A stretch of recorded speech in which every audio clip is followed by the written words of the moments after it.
नमस्कार दोस्तों, मैं पूजा यादव बीइंग ऑर्गेनिक से जैविक खेती और बागवानी में आपकी साथी। दोस्तों, हमारे चैनल पर जैविक खेती, बागवानी और वर्मी कंपोस्ट से जुड़ी हर संभव जानकारी आपको दी जाती है। फ्रेंड्स, हमारी कोशिश यही रहती है कि हम किसान भाइयों को ऐसी चीज़ें बताएं जिनसे वे अपने घर पर ही जैविक खाद हो, जैविक कीटनाशक हो, जैविक पोषक तत्व हो, जो भी चीज़ें होती है वो किसान भाई खुद तैयार कर सकें। उन्हें बाज़ार से किसी भी तरीके की कोई चीज़ खरीद कर ना लाना पड़े। इसका रीज़न सिर्फ एक होता है, जब हम बाहर से चीज़ें खरीदना बंद कर देंगे या बाहर मार्केट में पैसा उलझाना बंद कर देंगे तो वो पैसा हमारा सीधा सेविंग्स में जाएगा, और जब सेविंग्स में जाएगा तो आप उसको अपने मुनाफे में काउंट कर सकते हैं। तो जैविक खेती में हमेशा कोशिश यही की जाती है कि चाहे वो जैविक खाद हो या जैविक कीटनाशक हो, ऐसी चीज़ें बनाई जाए जो किसान भाई बिना किसी खर्च के स्वयं तैयार कर सकें। ऐसी ही एक नई चीज़ लेकर मैं आपके पास आज वापस आई हूँ, जो है लकड़ी की राख। दोस्तों, जो अभी जैसे कहा जाता है ना, ये नई तकनीक है, नई तकनीक है, ये तकनीकें जब आप पलट के देखेंगे तो ये सारी चीज़ें हमारे पूर्वज ऑलरेडी यूज़ करते आ रहे थे। बस बीच में कुछ दौर ऐसा आया 50-60 सालों का कि हम उन सारी पुरानी चीज़ों को भूल गए और हमने सीधे डीएपी यूरिया पर पूरी तरीके से स्विच मार लिया, जिसका नुकसान या यूँ कहिए भारी नुकसान हमारी मिट्टी आज भुगत रही है। और सभी साक्षी हैं इस चीज़ के, हम सभी जानते हैं कि डीएपी और यूरिया का जो उपयोग करने के रिजल्ट्स हैं वो विजिबल हैं, सभी के सामने हैं। तो कोशिश कीजिए कि आप जैविक खेती की ओर अपने कदम बढ़ाएं, धीरे धीरे बढ़ाएं। जैसे कर सकते हैं वैसे करिए, खुद के परिवार के लिए करिए। अगर व्यापारिक स्तर पे कर सकते हैं तो बहुत अच्छी बात है। तो कोशिश करिए कि आप भी शुरुआत करें।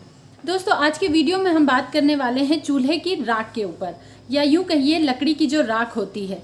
आपको शायद पता नहीं होगा कि ये कितनी मैजिकल चीज़ है जैविक खेती के लिए।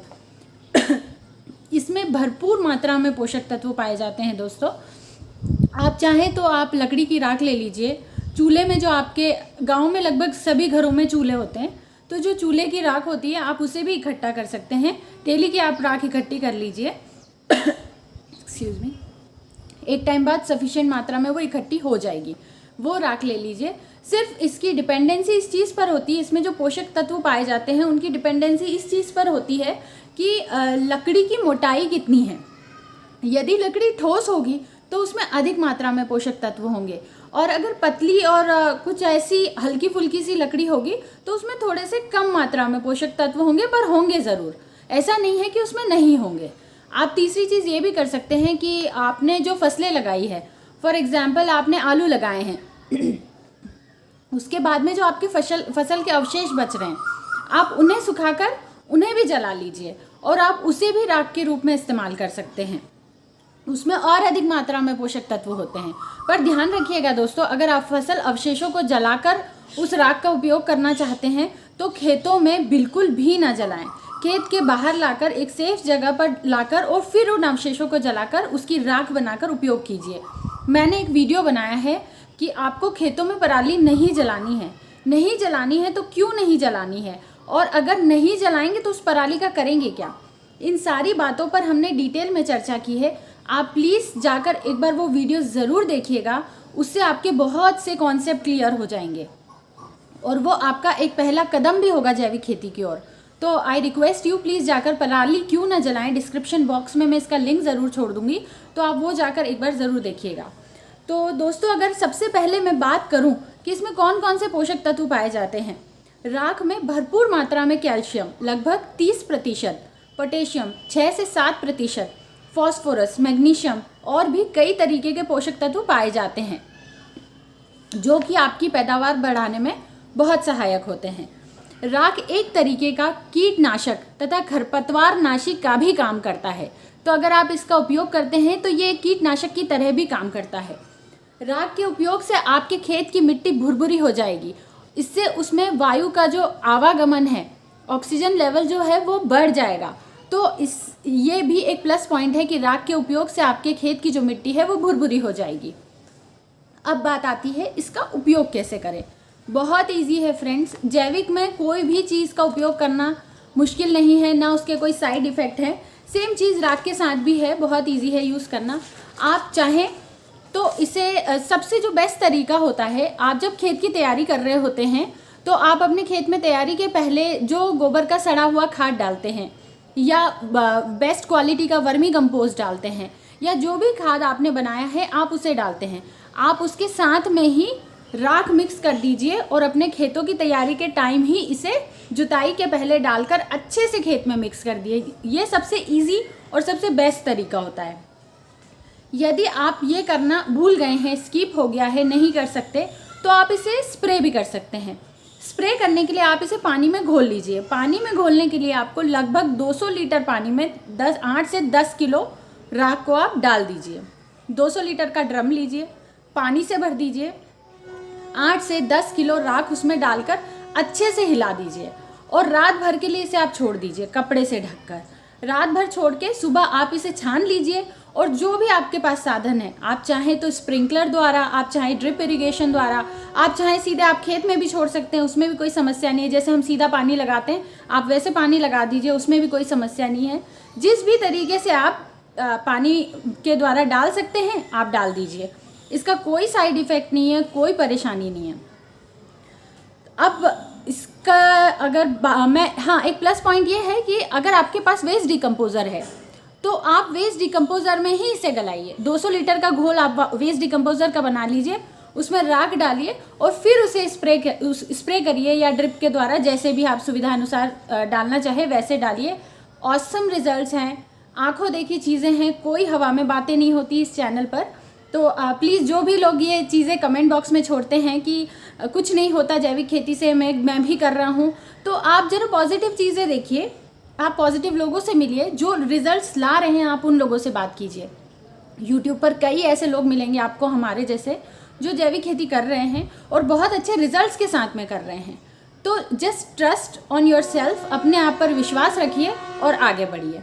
तो ये तो बात हो गई कि आप पानी में कैसे राख का इस्तेमाल करेंगे। अच्छा, तीसरी बात, अगर आपकी फसल पर किसी तरीके का फंगस है या कोई परेशानी है तो आप राख को बुरक कर भी इसका उपयोग कर सकते हैं। कुछ नहीं, इजीली आप राख को लेंगे और अपनी फसल पर बुरका दीजिए। इसके अलावा आपको कुछ भी नहीं करना है। चौथी चीज़, अगर आप गार्डन में इसका इस्तेमाल करना चाहते हैं तो it's well and good. Terrace garden है आपका या आपने गमलों में सब्जियां लगाए रखी है, बहुत अच्छी बात है, आप उसमें भी राख का इस्तेमाल कर सकते हैं। कैसे करेंगे? जो छोटे गमले हैं आप उनमें लगभग आधा चम्मच या आधा चम्मच से थोड़ा कम, और जो बड़े गमले हैं उनमें लगभग 1 चम्मच या उससे थोड़ा कम, अकॉर्डिंगली आप स्पून के हिसाब से देख लीजिएगा, उतना आप महीने में एक बार अपने पॉट में डालिए। इससे ज़्यादा नहीं डालना है। ध्यान दीजिएगा दोस्तों, इससे ज़्यादा हमें पॉट्स में राख का इस्तेमाल नहीं करना है। अगर सिमिलर जैसा मैंने फसलों का बताया, आपके प्लांट्स पर किसी तरीके का फंगस आया है या कोई परेशानी आई है तो आप भी राख को बुरक कर इसका इस्तेमाल कर सकते हैं। अच्छा, जो नॉर्मली बारिश के समय में होता है कि पौधा जो है उसकी गमले की मिट्टी पर एक ग्रीन कलर की काई नुमा परत जम जाती है, राइट? तो अगर आप चाहें तो आप उस पर भी राख का बुरकाव कर दीजिए, राख का स्प्रे कर दीजिए, स्प्रिंकल, तो वो जितना भी काई है वो आपका पूरे तरीके से ख़त्म हो जाएगा। तो इस तरीके से आप गमले में भी राख का इस्तेमाल कर सकते हैं। फ्रेंड्स, ये सारी चीज़ें हो गई फ़ायदों की। अब बात करते हैं नुकसान की, कि अगर हम आवश्यकता से अधिक, अति हर चीज़ की बुरी होती है, अगर आप आवश्यकता से अधिक राख का इस्तेमाल करते हैं तो वो भी आपके लिए नुकसानदायी हो सकता है। तो हमें इस्तेमाल करना है पर प्रिकॉशनली इस्तेमाल करना है, ध्यान रखते हुए इस्तेमाल करना है। जैसे राख का काम क्या होता है, वो आपकी जो सॉइल है उसका पीएच लेवल बढ़ाता है और कुछ नहीं करता है। जब पीएच लेवल बढ़ता है तो अपने आप आपका सॉइल जो है वो प्रॉपर होती जाती है। लेकिन अगर आपकी मिट्टी का ऑलरेडी पीएच लेवल 7 या 7.5 है तो फिर आपको राख का इस्तेमाल थोड़ा सा संभल कर करना होगा। इस केस में आप महीने में या 1.5 महीने में सिर्फ एक ही बार अपनी मिट्टी में राख का इस्तेमाल करेंगे। फ्रेंड्स, ध्यान दीजिएगा, 7 से 7.5, अगर इससे अधिक आपका पीएच लेवल है, आपकी मिट्टी का पीएच लेवल है, तो आपको महीने 1.5 महीने में सिर्फ एक बार ही राख का इस्तेमाल करना है। इससे ज़्यादा आप इस्तेमाल इसका नहीं कर सकते हैं। दूसरी चीज़, यदि आपने, जैसा मैंने बताया, अगर फसल पर फंगस आया है, गमलों में फंगस आया है, तो आप बुरक कर इसका इस्तेमाल कर लीजिए, बिल्कुल कर लीजिए। लेकिन 3 से 4 दिन बाद आपको अपनी फसल पर स्प्रे द्वारा, पानी द्वारा, जैसे आपको सुविधाजनक लगे आपको उस राख को हटाना होगा। अपने पौधों पर भी आप जो भी आपका स्प्रेयर है उससे स्प्रे कर दीजिए और पूरी राख को हटा दीजिए। ऐसा मैं क्यों बोल रही हूँ, क्योंकि इससे अगर आप ऐसा नहीं करते तो पौधे को नुकसान हो सकता है। दूसरी चीज़, अगर राख लगातार पत्तों पर जमी रहेगी तो जो प्रकाश संश्लेषण की क्रिया होती है वो स्लो हो जाएगी। वो स्लो हो गई तो आपको उत्पादन में थोड़ा फर्क आ जाएगा, नुकसान हो जाएगा। तो हमें ध्यान रखना है इन चीज़ों का कि अगर हमने इस्तेमाल किया है तो 4 से 5 दिन बाद हमें उसे पूरी तरह से वॉश कर देना है, किसी भी जगह पर उसको रहने नहीं देना है। बस ये जो छोटी छोटी सी चीज़ें हैं इनका ध्यान रखते हुए आप राख का इस्तेमाल कीजिए। बहुत अच्छी चीज़ है, किसी भी तरीके का कोई साइड इफ़ेक्ट नहीं है, कोई नुकसान नहीं है और बिल्कुल फ्री ऑफ कॉस्ट है। आपको पता है अमेज़ॉन या ऐसे जो आप ऑनलाइन प्लेटफॉर्म देखेंगे तो राख 100 ग्राम राख आप लेने जाएंगे ना तो वो आपको 200, 300, 400 रुपए की मिलेगी। क्यों मिलेगी? क्योंकि है उसमें इतने पोषक तत्व। सिर्फ हमें कुछ चीज़ों का ध्यान रखना है और इसका इस्तेमाल करना है। हमारे गांव में तो ये फ्री ऑफ कॉस्ट मिल जाती है, तो कोई नुकसान वाली बात ही नहीं है, कोई पैसा नहीं लगना, कोई लेबर नहीं लगना है। तो उम्मीद करती हूँ दोस्तों आप इन छोटी छोटी चीज़ों का, छोटी छोटी ट्रिक्स का इस्तेमाल करके अपना उत्पादन बढ़ाएं, जैविक खेती में अपना योगदान दें। और यदि आप जैविक खेती ऑलरेडी कर रहे हैं तो प्लीज़ कमेंट बॉक्स में बताइए। ये दूसरे लोगों को प्रोत्साहित करने का एकमात्र साधन है कि आप अपने एक्सपीरियंस यहाँ पर आकर शेयर करें, क्योंकि आप जब बोलेंगे तभी दूसरे किसान भाई को विश्वास होगा। हमसे जुड़े सभी लोगों को हम कन्विंस करते हैं, हम करवाते हैं, रिजल्ट्स देते हैं, विजिबल रिजल्ट्स मिलते हैं उनको साल भर से 1.5 साल के बाद। ऐसा नहीं है कि साल भर के अंदर नहीं मिलते हैं, लेकिन 1.5 साल बाद जो रिजल्ट्स मिलते हैं वो बहुत ही ऑसम होते हैं। लेकिन अगर एक किसान आकर यहाँ पर बोलेगा कि हाँ भाई मैं भी जैविक खेती कर रहा हूँ तो उसका इंप्रेशन ही अलग जाएगा दिमाग में, क्योंकि ये ह्यूमन एक मेंटालिटी होती है हमारी कि जब हमारे साथ का कोई व्यक्ति हमें कोई चीज़ समझाता है तो हमें जल्दी समझ में आती है। और इसीलिए मैं हमेशा रिक्वेस्ट करती हूँ अगर आप कर रहे हैं जैविक खेती प्लीज़ आकर बताइए, दोस्तों के साथ शेयर कीजिए।